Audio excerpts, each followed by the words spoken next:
Hi there, I'm Scott from ByTheBrush Miniatures. Just going to try that again.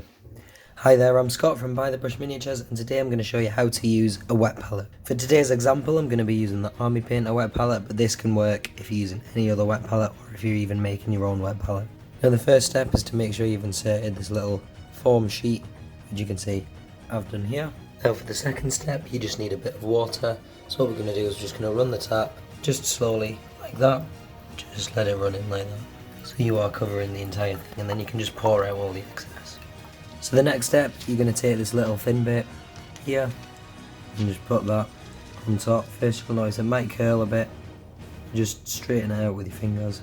So now all we're going to do is the same process with the water, just with not quite as much water.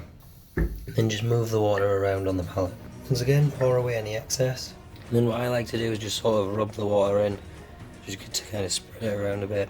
And there, your wet palette is now ready to use. Another step you might want to take if it's a bit too wet is you can just take some kitchen towel or a tissue or something. Just kind of dab away at it and get rid of some of that excess water. Now I really hope you found this short video helpful.